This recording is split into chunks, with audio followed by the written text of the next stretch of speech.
soqqan toshqonning dadey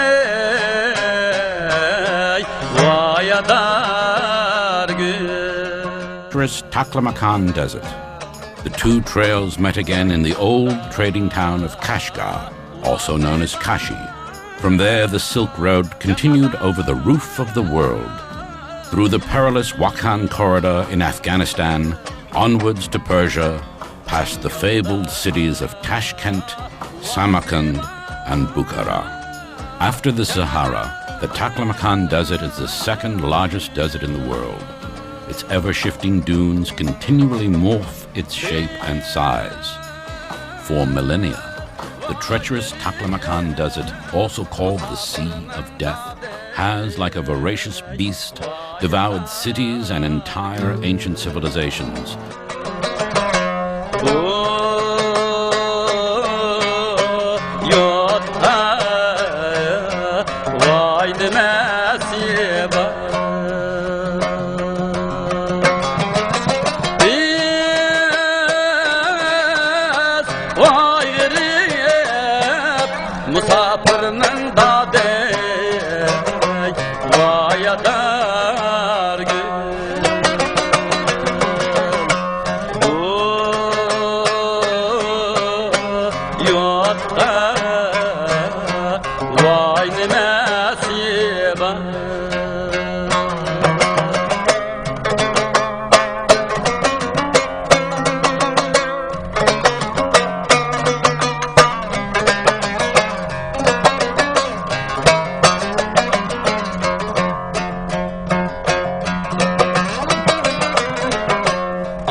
Which have a remarkable endurance against the extreme temperature changes, droughts, floods, and fiercely blowing sandstorms.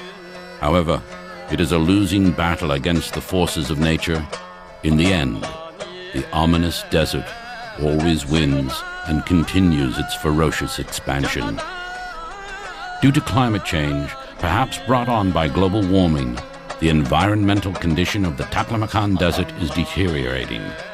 In the mountain ranges, the glaciers are shrinking, the snow line is rising, wetlands are dwindling, and the desert is growing. Unlike most deserts, the Taklamakan has multiple rivers which flow into the desert. These rivers wash down from the melting snow and glacier-covered mountain ranges, towering around the desert. The rivers create lakes and oases in the middle of the desert before oozing away in the endless sea of sand, forming underground streams. Since time immemorial, the Lopner people have made an isolated living, fishing in the lakes formed by the rivers, which flow down from the icy mountains. The Turpan Basin, also called the Flaming Land, is the hottest area in China. Despite its scorching temperatures, Turpan has a booming agriculture. Surrounding the well-tended fields like vultures, the majestic sand dunes in the Taklamakan are threatening to engulf the protective forest belt and devour the fertile land.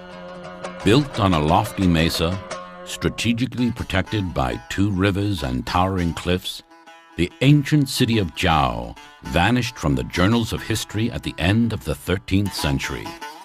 After a long siege and a bloody war, the city was looted and completely destroyed. Rich archaeological treasures reveal the prosperous civilization which made this city a jewel under the blazing sun. The city of Zhao is one of the many ancient ruined cities in vast, rugged, beautiful, and mysterious Xinjiang, China's largest province, which only has a population of about 20 million. Situated in the heart of Central Asia, Xinjiang is also known as the Uyghur Autonomous Region. The Great Wall and the Beijing-Hangzhou Grand Canal are two world-famous man-made marvels of ancient Chinese architecture. A third is the Kharez, a unique and extremely large underground irrigation system of wells and tunnels, which takes advantage of local hydrographical characteristics based on the waters from the many underground snowmelt rivers.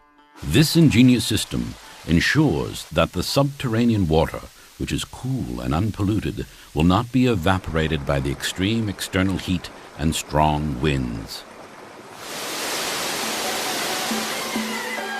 This engineering miracle has a history of over 2,000 years and irrigates the prosperous Turpan agriculture.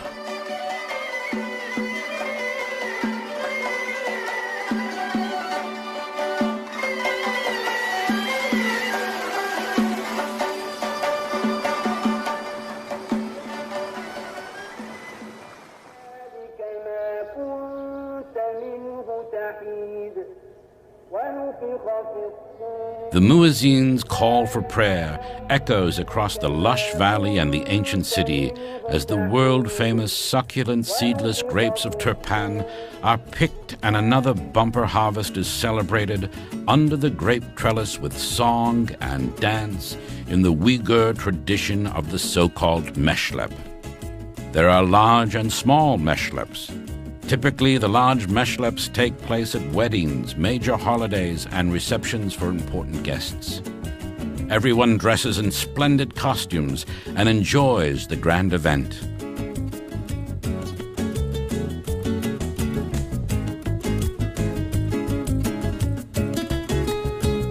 The fresh grapes are also naturally dried in so-called shadow houses. These two-story adobe structures are constructed with walls which have many small holes, allowing the hot desert air to pass through and dry the grapes. This process takes about 40 days and preserves the chlorophyll and natural color of the grapes. Not only do these delicious grapes please the most discriminating palates, they also produce fine vintages for wine connoisseurs all over the world.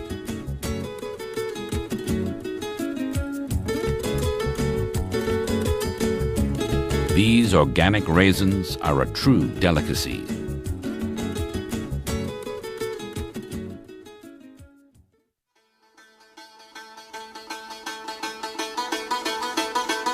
Not far from Turpan, we find the Amin Minaret. It is 37 meters high and made of mud bricks and wood. It is richly decorated with 15 different Islamic designs. The structure was built in 1777 by the grateful son of a king in praise of his father's wise rule. Hidden in the so-called Flaming Mountains are the 1,000 Buddha grottos of Bezkalik. They have been damaged and looted by grave robbers, raiders, and archaeologists who peeled off many of the priceless murals depicting the stories from Buddhist sutras. Since 1982, these archaeological wonders have been protected historic sites.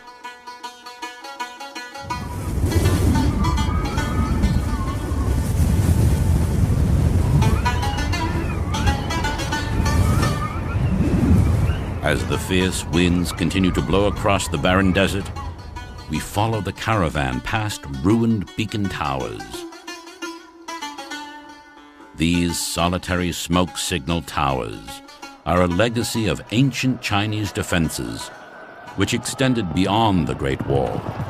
The imperial smoke signals were an early warning system, alerting the various Chinese military garrisons of advancing marauding enemy hordes which raided the western region for centuries.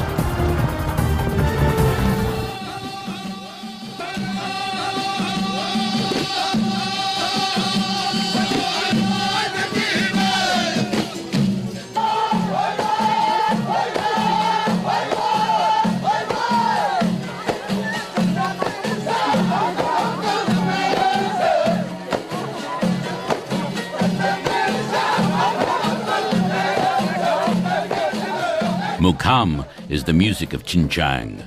It celebrates the vibrant culture of the proud Uyghur people. The wild and enthusiastic Mukam presentations are part of any celebration.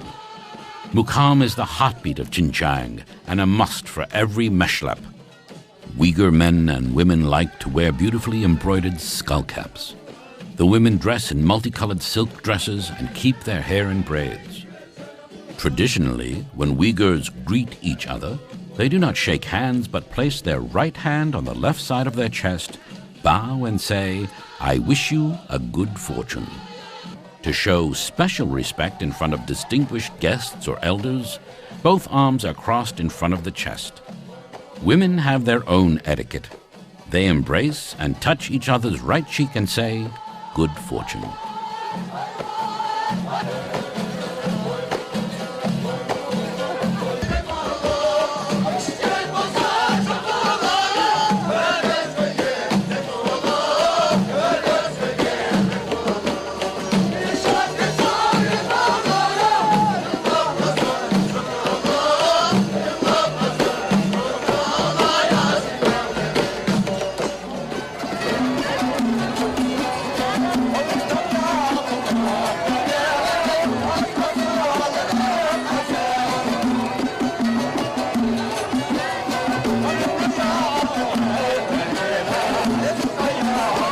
The majority of the Uyghurs are farmers, and the country fair is a welcome way to get together and celebrate.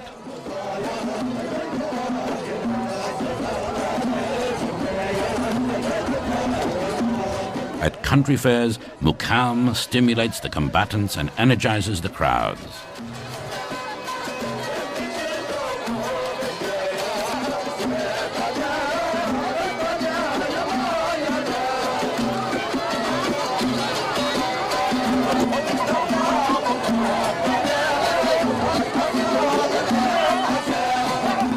The fiercely fighting rams, who never seem to give up, delight young and old.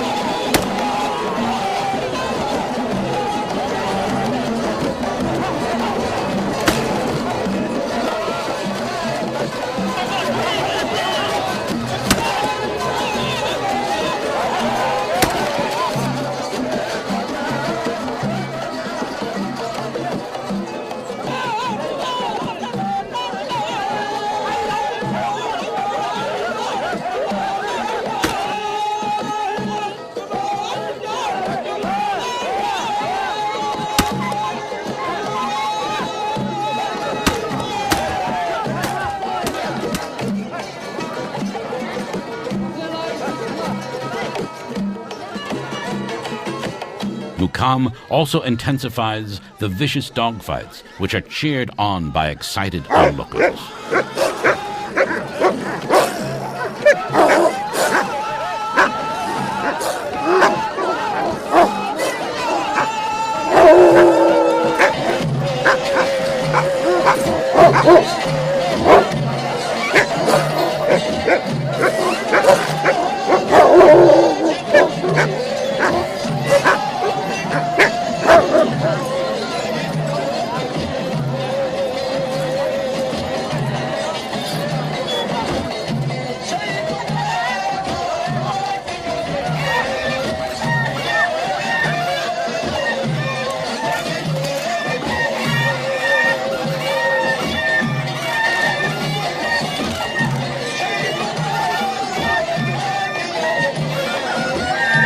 Mukam encourages brave cocks to fight each other, an eye for an eye, like professional heavyweights.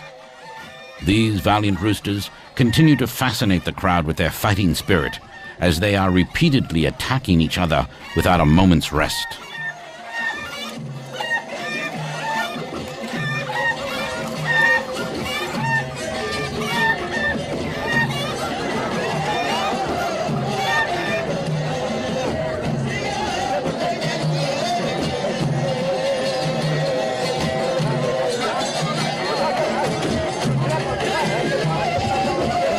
Last but not least, Mukam applauds these wrestlers who are skillfully struggling to throw their opponents to the ground.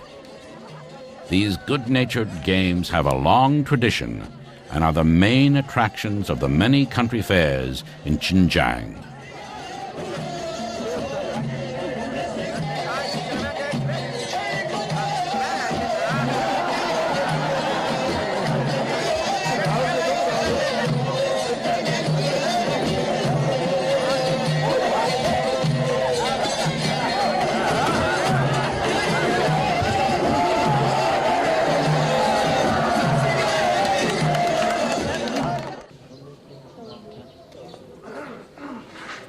Preparations for a Uyghur wedding are being made.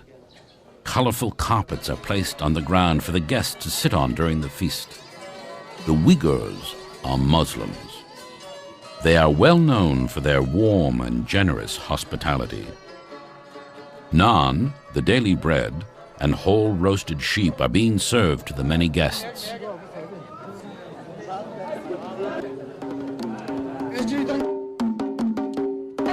The bride is veiled for the wedding ceremony.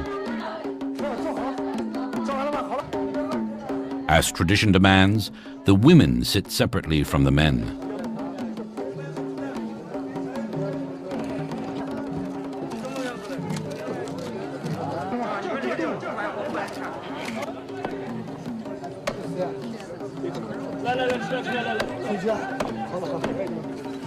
For all to see, the master of ceremony proudly announces the dowry and presents the various gifts, which range from jewelry and cash to household items.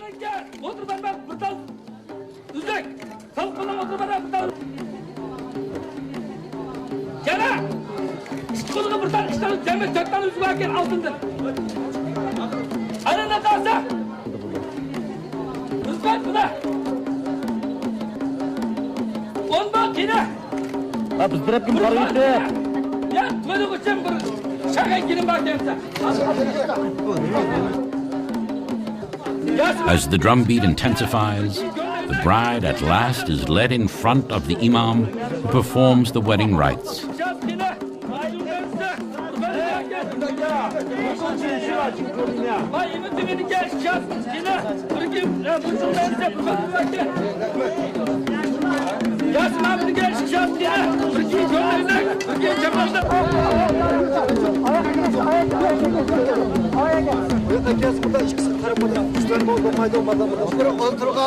Müslümanlarınki, barıcı cemaatlerindeki kuvacılığı bilen güzel dursun, hazır dursun. Allah! Mübarek olsun! Mübarek olsun!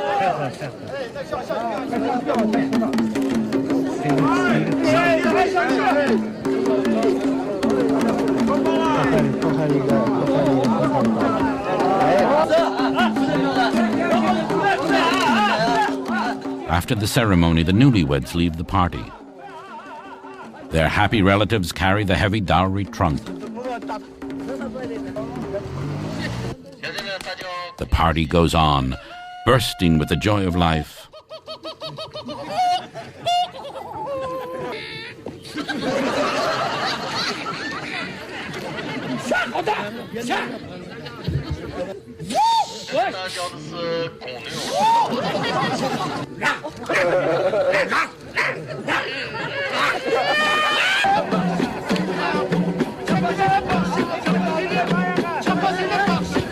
Engaging entertainment and spontaneous dance continue until late at night. These wonderful, fresh and natural expressions of life make any celebration in Xinjiang an unforgettable, down-to-earth experience. This is humanity in its most appealing form.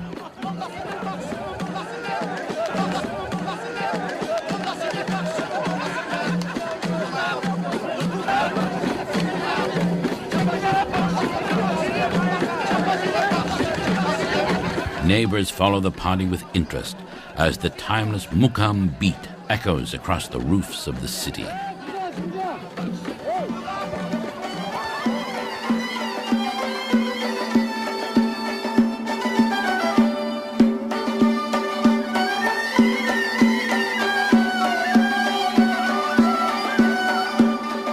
Kashgar, once known as the Pearl of the Silk Road, still is an important commercial center. Its bazaar and cattle market are famous all over Central Asia.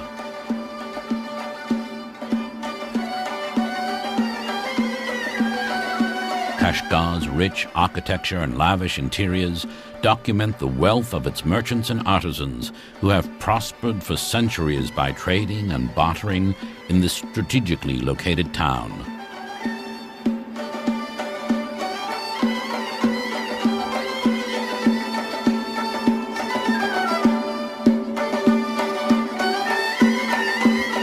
These fine skull caps are hand-embroidered masterpieces.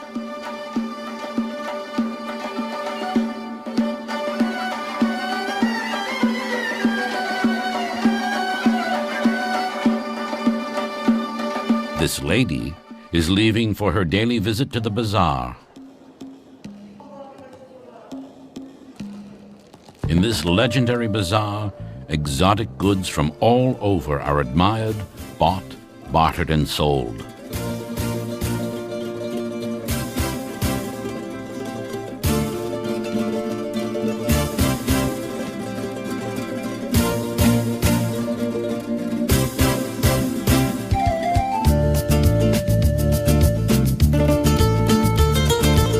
The hat maker expertly demonstrates his skill at the time-honored tradition handed down from generation to generation.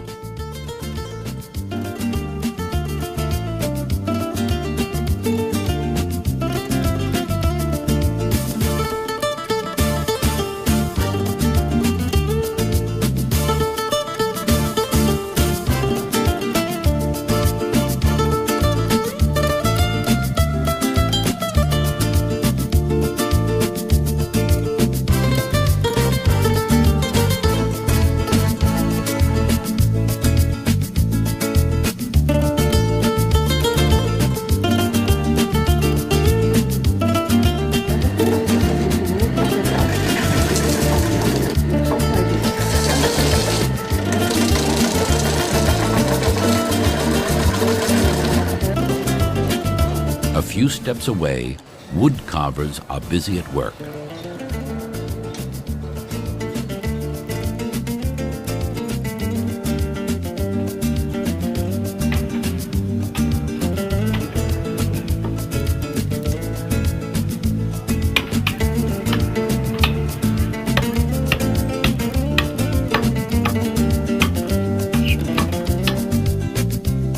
While next door, fine musical instruments are handcrafted with intricate designs.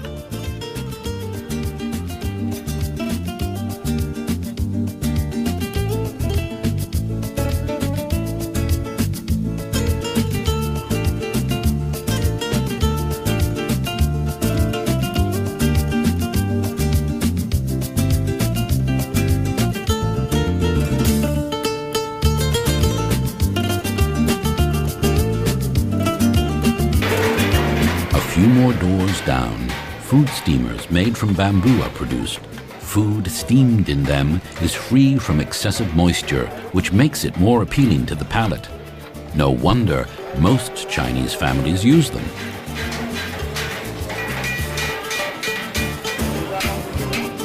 Here we find metal workers turning out precious copper and brass wares.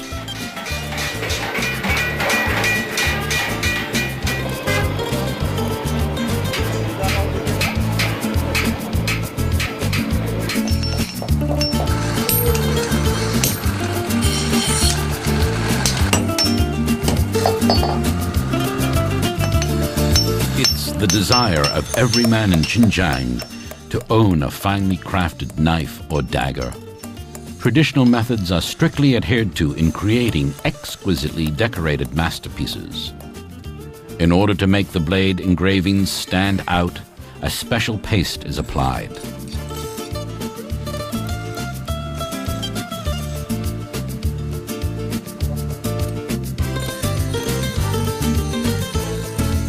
After being reheated, the engravings clearly show on the razor-sharp blades.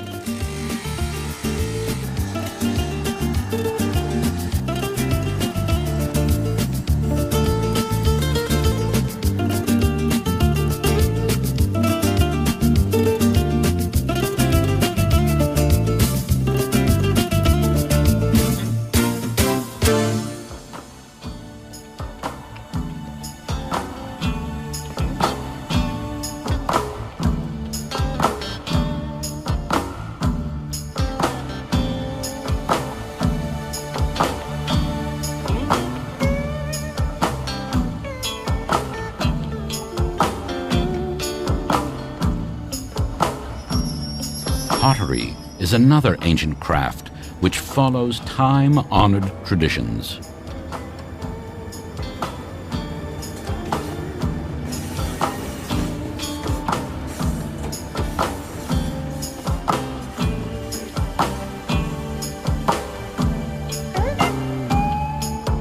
The earliest pottery found in Xinjiang dates back over 3,000 years.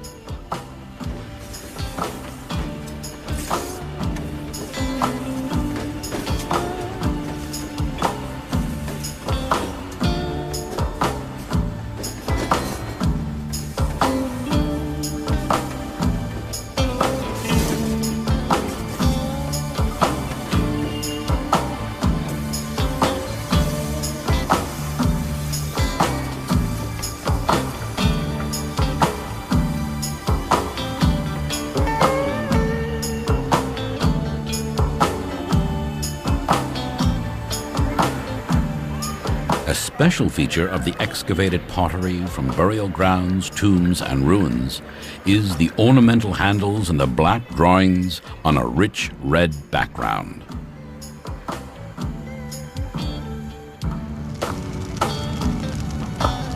Each of these artisans tries to differentiate his craft by creating a personal style and design.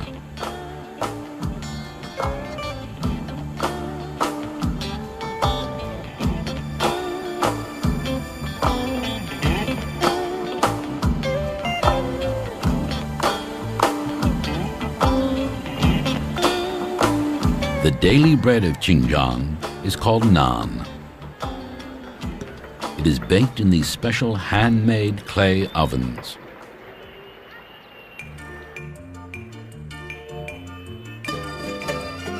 Naan is made from flour with added salt, sesame seeds, or onions. Sometimes sugar is sprinkled on top.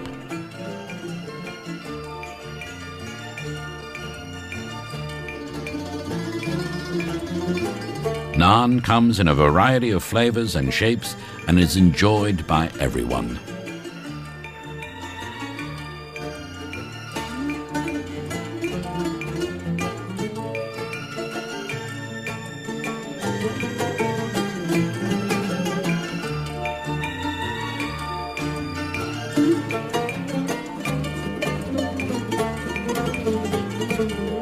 Naan is found in the saddlebags of all caravan drivers on their long treks because it lasts for months and is very nourishing.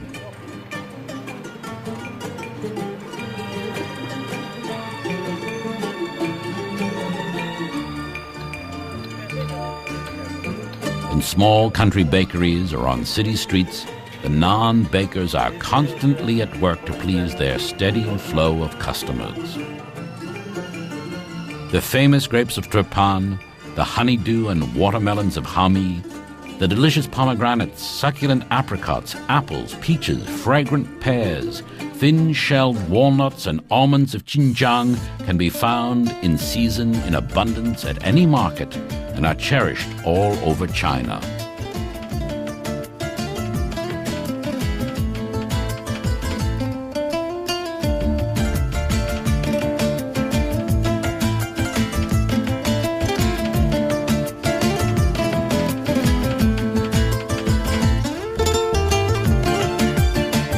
Another market day is over. The farmers head home past the famous Idka Mosque of Kashgar, the biggest of Xinjiang's many mosques. Built in the harmonious, tranquil beauty of Islamic architecture, it reminds the faithful of their daily prayers.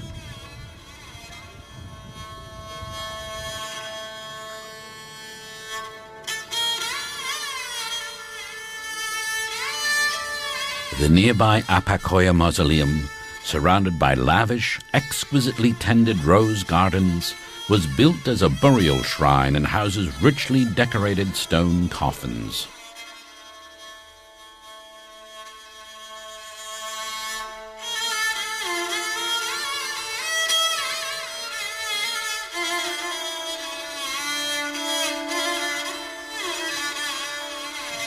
Borders 8 countries: Mongolia, Russia, Kazakhstan, Kyrgyzstan, Tajikistan, Afghanistan, Pakistan, and India.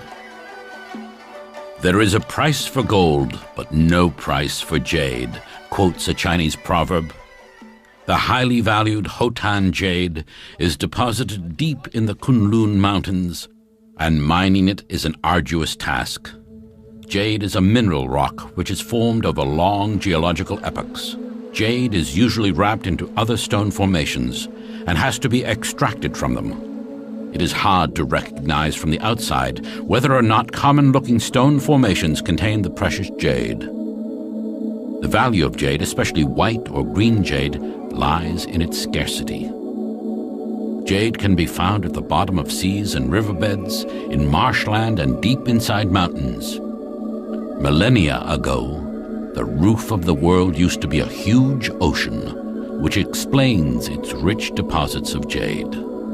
The river of Hotan is well known for its many precious jade stones being washed down from the icy Kunlun mountain ranges. Therefore, every day of the year, people look for stones along the river's edge. Hotan jade is of superb quality and comes in many colors. The famous Hotan jade market attracts buyers and speculators from all over Asia.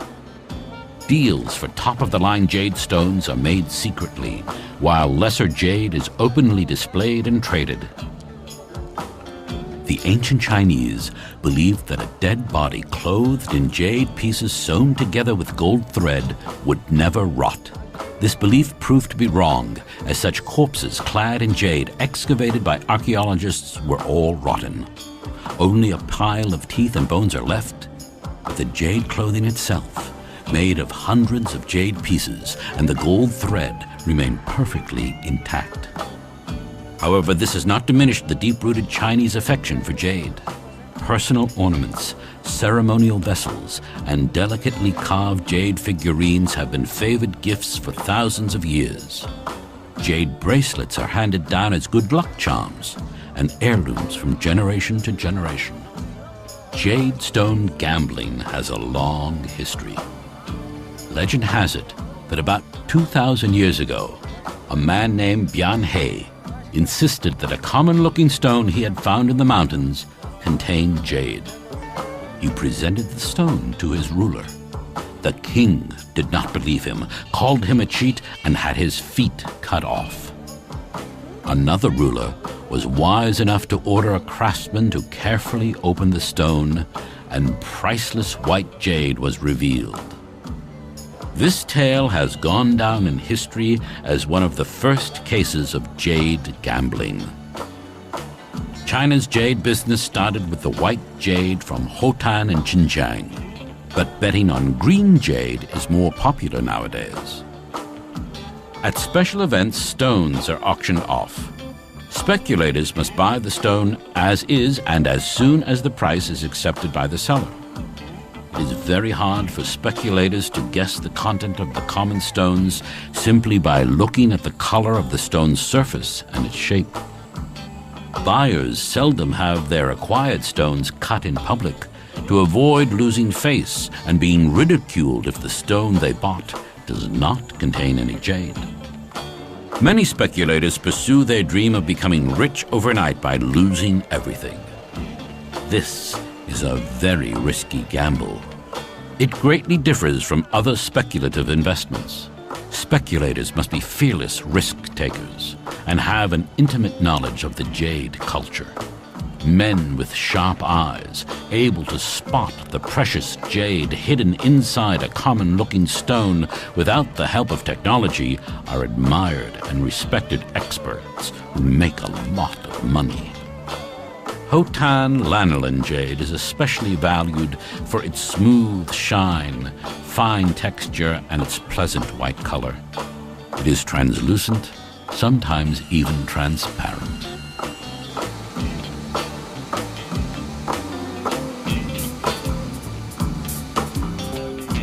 Exquisitely carved jade figurines and artifacts grace galleries in major cities all over Asia. The Hotan River continues to wash down precious jade from deep inside the forbidding, icy mountain ranges.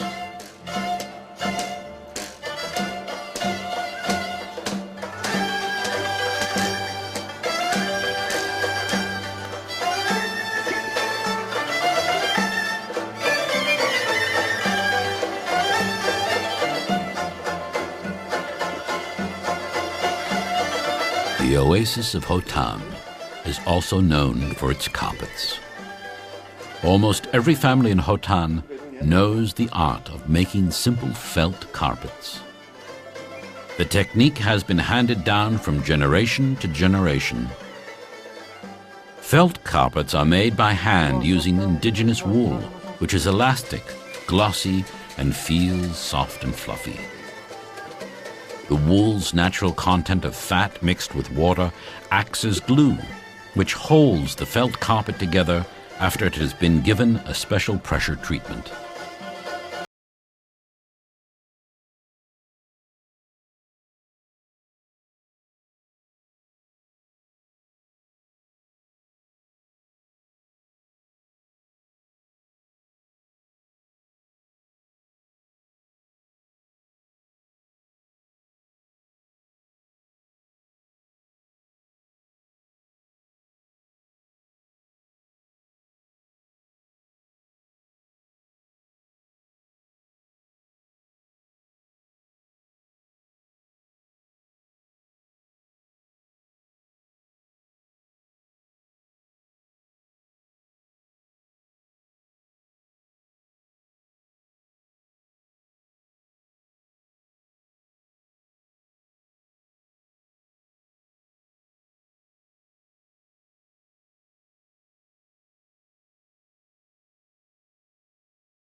The fine yarns, elaborate designs, and high quality of hand-woven Hotan carpets give them a great reputation.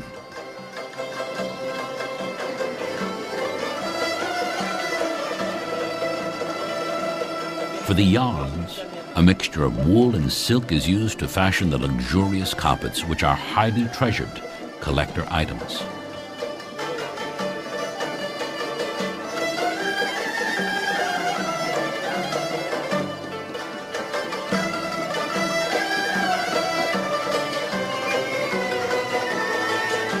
Mostly women do the far more complicated carpet weaving.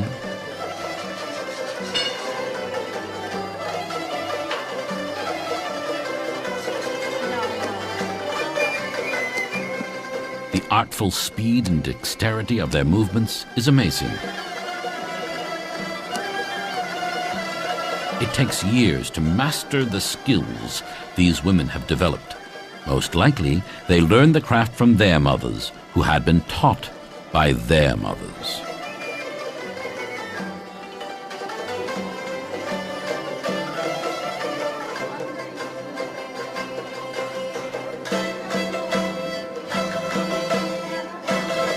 the art of carpet weaving is handed down from generation to generation. Small wall carpets depicting scenes of daily life in Xinjiang are favorite gifts.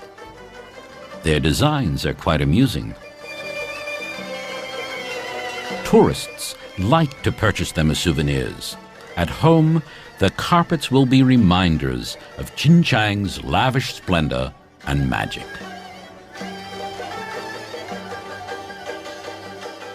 Silk is a very fine, lustrous fiber spun by the silkworm. The silkworm is the larva of a moth that spins a cocoon of silk. The female moth lays hundreds of eggs on the leaves of mulberry trees. The silkworm voraciously feeds on mulberry leaves and spins its cocoon of silk threads. After about 3 weeks, by breaking its protective cocoon, a mature moth emerges. Shortly before their maturity, the moth must be killed because a broken cocoon means broken silk threads, which have less value. The moths are killed by boiling the cocoons in water. Then the silk threads of several cocoons are carefully reeled together. During this process, it is very important that the silk threads are not torn apart. Thereafter, the yarns are dipped in natural dyes. Their brilliant colors and exquisite patterns create the precious, handmade atlas silk, a specialty of Hotan. Silk originated in China.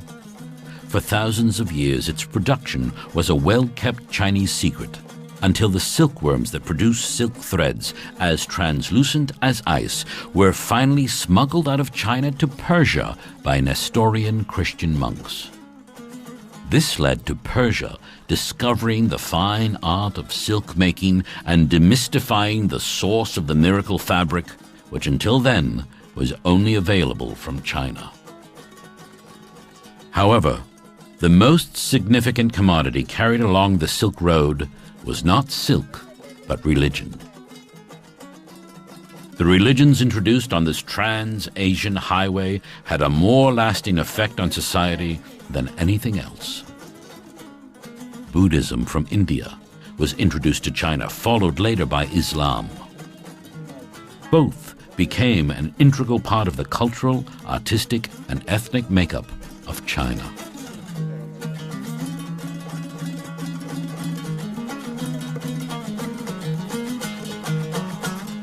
These small traditional caps are attached to the headscarves of the women and proudly worn on their daily visits to the bazaar.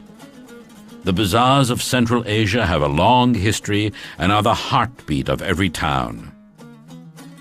Mysterious market towns, now buried by the sands of time, thrived along the Silk Road as way stations for exhausted travelers. In the bazaars, goods were bartered, ideas and gossip exchanged, technologies discovered, and as many as 20 languages were spoken, which are now echoes of the past.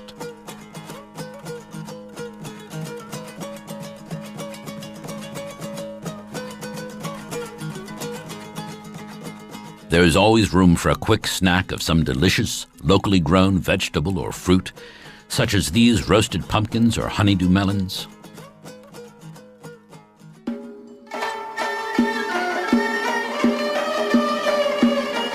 Time-honored traditions of craftsmanship are still followed by the many artisans. Their crafts have been handed down for generations from father to son. China has long been home to many important inventions. Of these, the compass is among the most influential as it changed nautical history forever. Chinese alchemists also invented gunpowder. Genghis Khan shocked the besieged citizens of Samarkand and Bukhara when he conquered their fabled cities with his so-called flying fire cannons. This coppersmith creates household utensils which are not only useful, but decorative as well. His son is already busy at work, diligently following his father's instructions.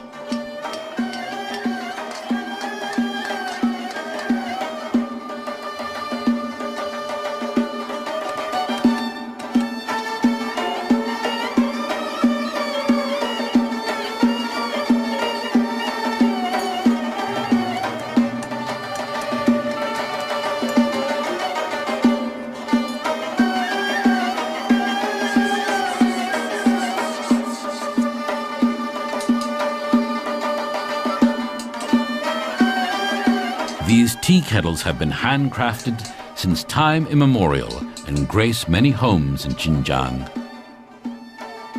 Every craftsman tries to develop his own design to set his creations apart from the competition next door.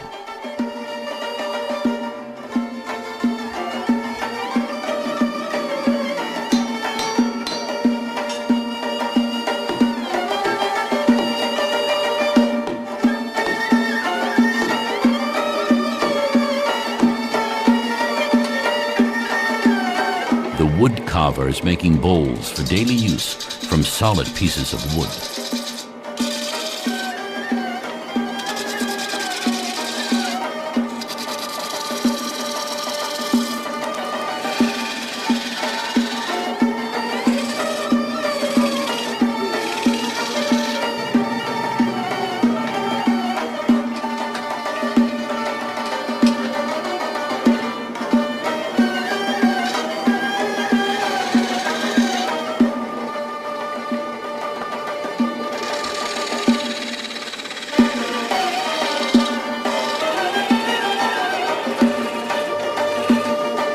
The process is simple and fast.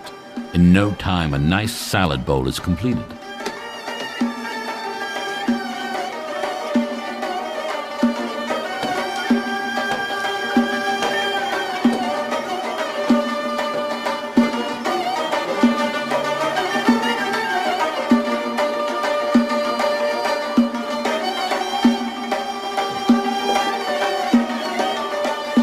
Sesame oil is applied to make the wood shiny, and the bowl is ready to be sold.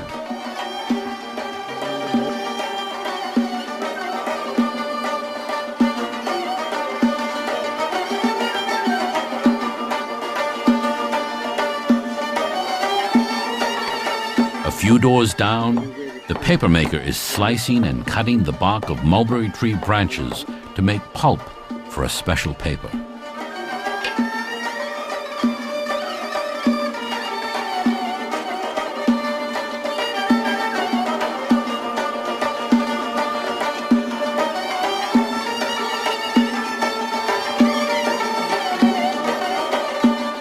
Paper making and paper money were invented in China, as well as typography. On the Silk Road, Chinese paper became an important commodity. Until the end of the 18th century, paper was made by hand in Europe, following traditional Chinese techniques. The handmade paper's texture is treasured by calligraphy artists.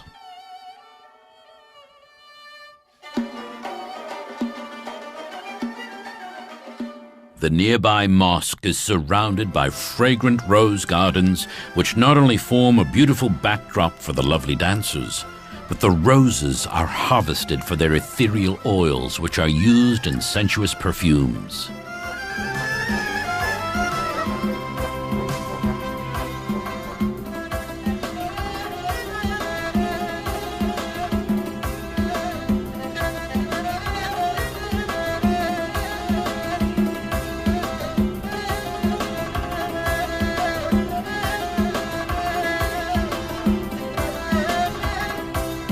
Xinjiang produces the finest cotton in China and has a booming textile industry.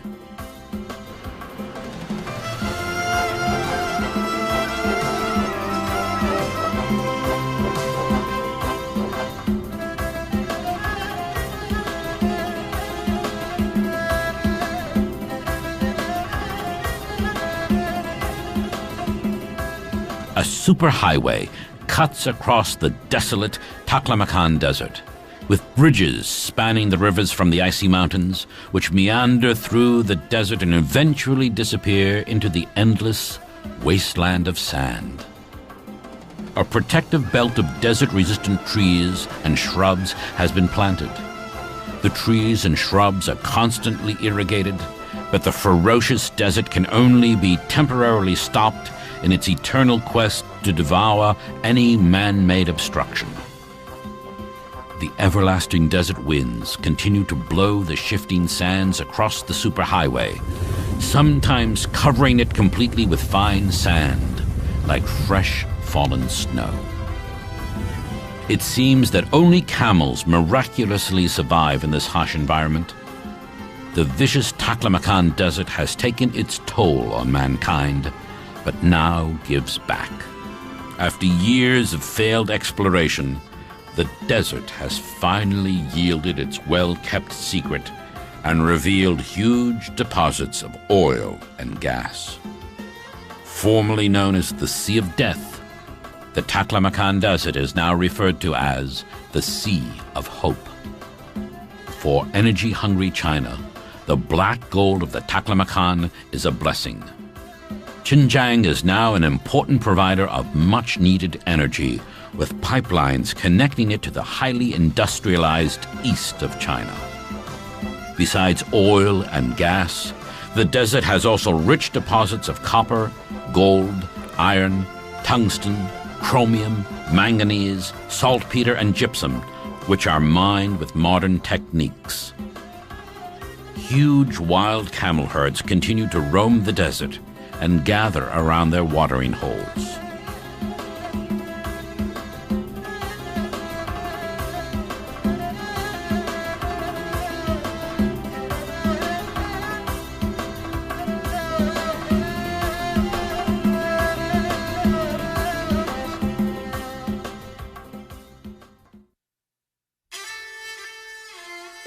The world-famous Kizil Grottos are a complex of 236 caves.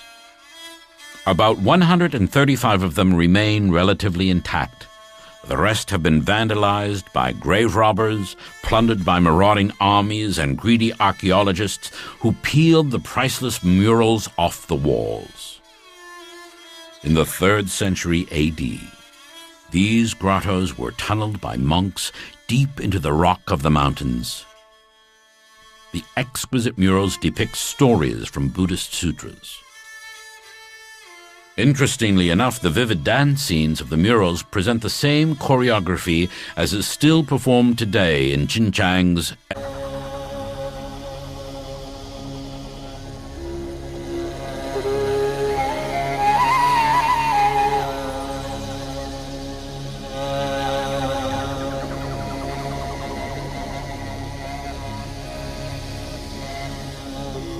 For centuries, the Tuva Mongols have lived completely isolated, high up in the deep forests of northern Xinjiang as farmers and livestock breeders.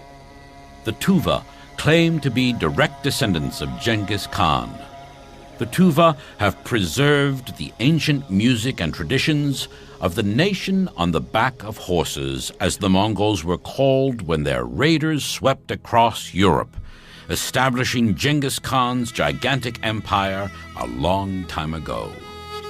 Only recently roads have been built and electricity has been provided, which make the land of the Tuva and the outside world more accessible. Satellite television now brings the world into Tuva homes, and tourists start visiting the picturesque area. However, the Tuva continue to live a very simple life. Their villages are scattered in hidden valleys across the densely forested mountain ranges. Some of them are so remote that outsiders rarely interrupt the tranquil daily existence of the villagers.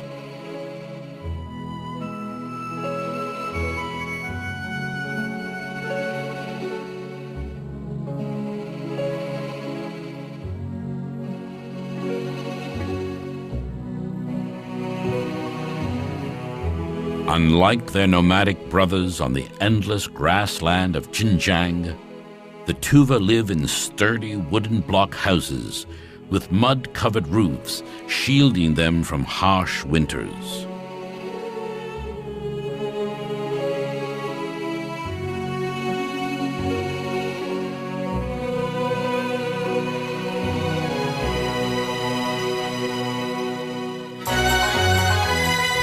Like all Mongols, the Tuva are expert horsemen.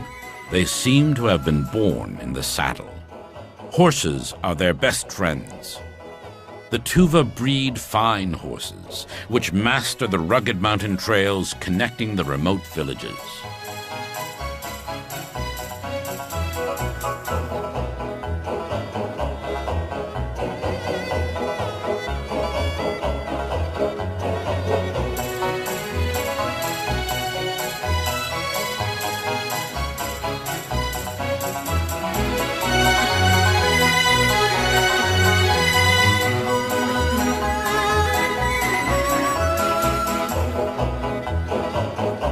Their nomadic Mongol brothers from the grassland, who occasionally pass through a tranquil Tuva village, rely on the two-humped Bactrian camels as trusted beasts of burden.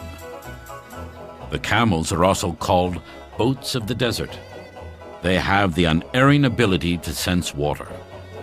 Wherever water can be found, just beneath the desert's surface, the camels will stop. The caravan drivers will dig and for sure will find the life-giving element.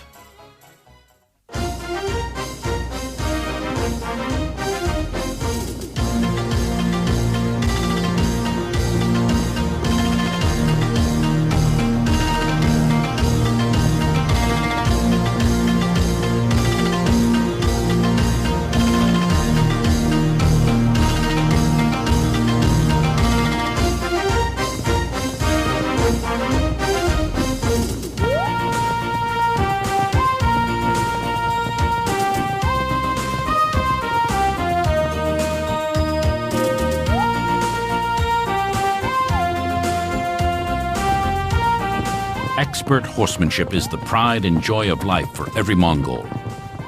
The famous horses of the western region were called heavenly horses in ancient times. The Chinese dynasties needed horses for their cavalry and traded fine horses for silk and tea with their nomadic neighbors. On the endless grassland in northern Xinjiang, the Mongols are constantly on the move with their giant herds. They breed and tame horses, count their sheep, and brand cattle.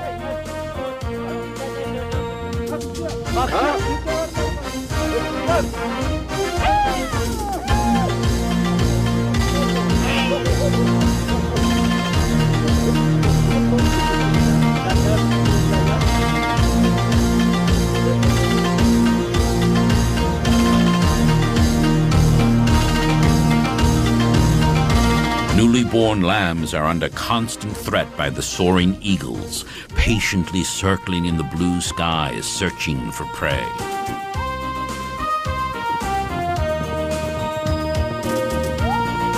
Expert horsemanship is a daily exercise celebrated by young and old at competitions all over the grassland.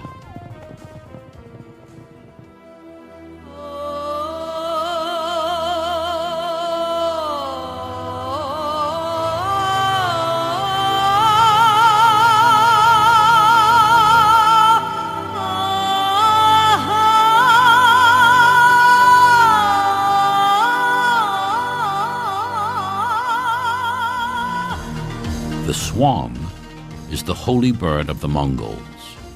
The Swan Lake is famous for its migratory swans and other rare birds.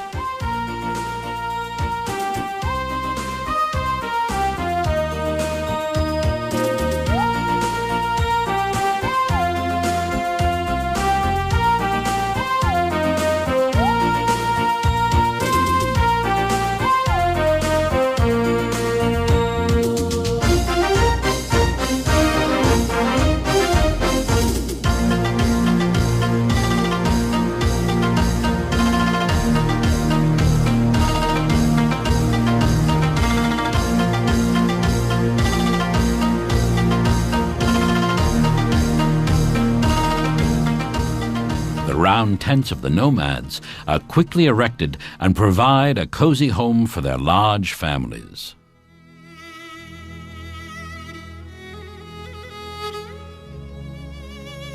On the vast grassland of Xinjiang, the Mongols enjoy the freedom of a unique lifestyle. At night, after a hearty meal of roast mutton, the family and their guests gather around the blazing fire, drinking milk tea. Mesmerized, they listen to legends of victory and defeat in never-ending battles on the vast plains of Central Asia and tales of triumph and loss from the long history of their forever roving ancestors.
the nomadic Kazakhs follow the seasons. When snow covers their grazing land on the higher elevations, they move their camps to lower, less snow-covered areas.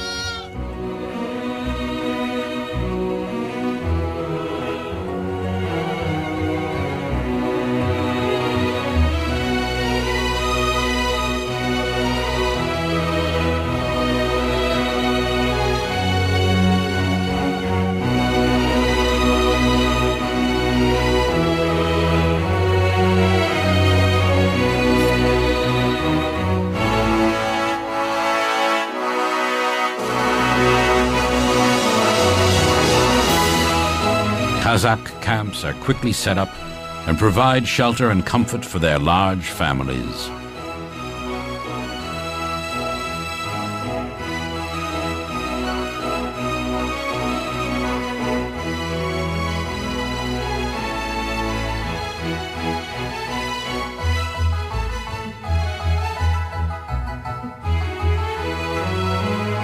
Endlessly, mighty eagles circle the sky, scanning for prey.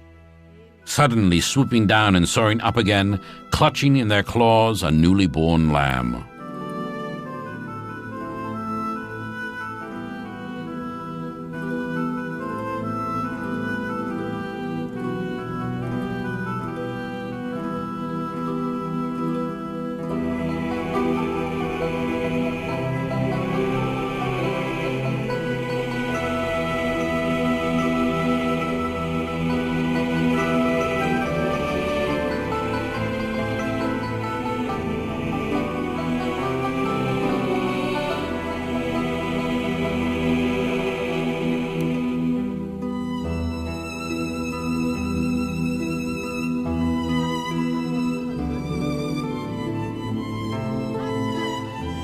At night, the families gather around the glowing embers, entertaining themselves, and the newly born lambs join the merriment.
Falconry, the art of hunting game with birds of prey, and the training of these birds has a long tradition in Xinjiang.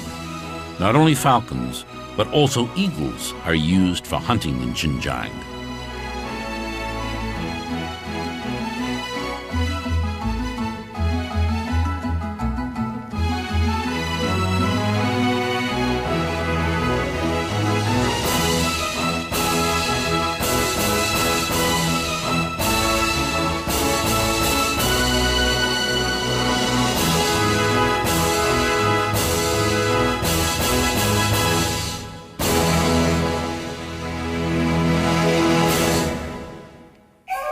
In mythology, the eagle represents might and courage.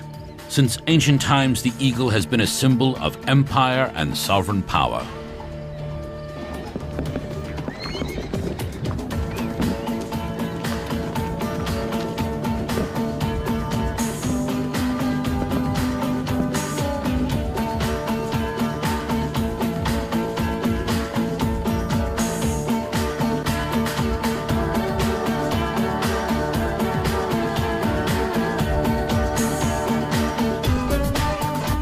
With spring in the air on the vast grassland of Xinjiang, these Kazakhs prepare to join their friends at lower elevations to celebrate the beginning of a new grazing season.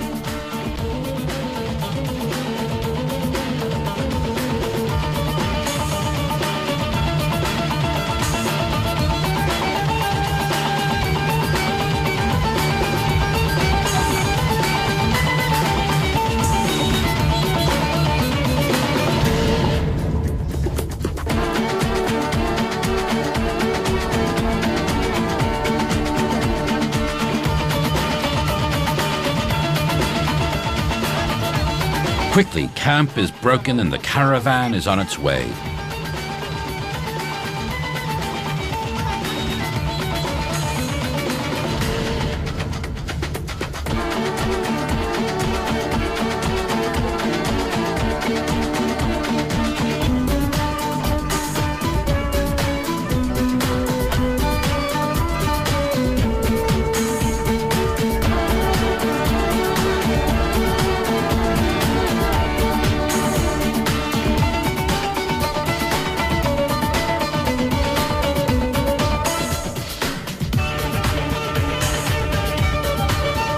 Under the warm spring sun, large tent cities sprout up in the grassland.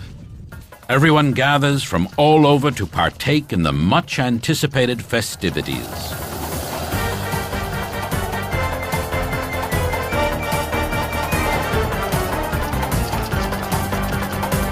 Young and old display their horsemanship during the exciting spring festival celebrations.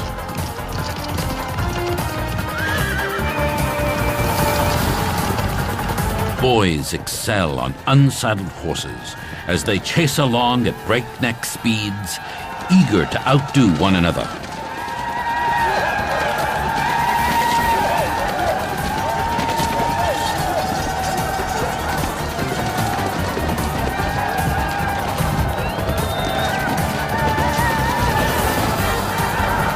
Legend has it that the girl-chasing game originated when a prince and a swan fairy got married. On their wedding day, riding white stallions, they chased each other on the grassland into a full moon night. Now the game is an expression of special affection between lovers who at the same time celebrate their expert horsemanship to the applause of cheerful onlookers. If a girl only wields her whip over the man's head without really touching him, it is obvious that the girl is in love with him. The match is made not in heaven, but on horseback. Sheep grabbing is a game similar to polo, only that here the object of desire is a sheepskin or even a headless sheep carcass which the master of ceremony throws on the ground. Two teams rush towards the remains of the sheep and the fastest rider picks it up. The riders of the other team chase him, trying to grab the sheepskin. His teammates protect him by blocking the rival riders. The rider who has the sheepskin can pass it on to one of his teammates, much like passing the ball in soccer or American football. The game is fiercely fought at lightning speeds by the riders who excel in their amazing horsemanship. The rider who finally manages to throw the remains of the sheep into the basket has won the game for his team.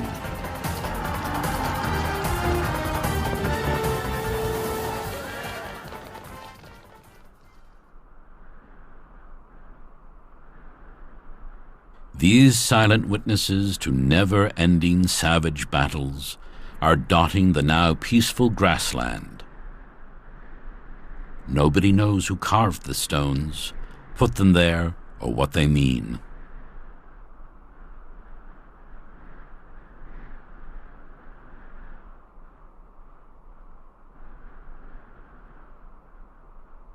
These mysterious statues have survived the many battles raging across Xinjiang, which was again and again overrun by marauding armies on horseback, trying to conquer the plains of Central Asia and control the mythical western region of China.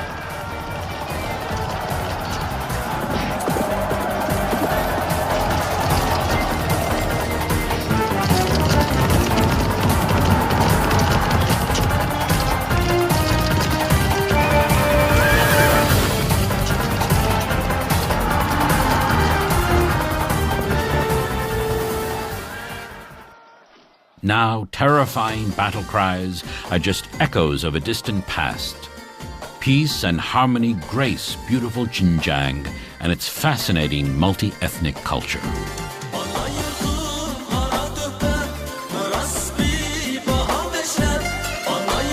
Urumqi is the capital of Xinjiang. It was once an important courier station on the Silk Road.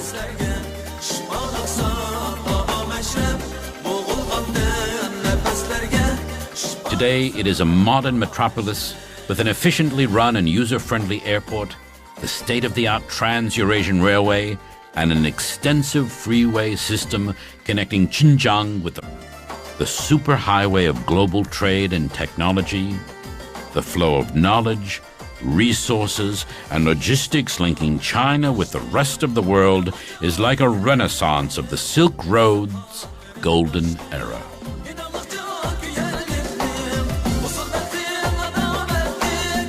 The Middle Kingdom was once the cradle of civilization. Now China is doing everything it can to preserve its epic culture.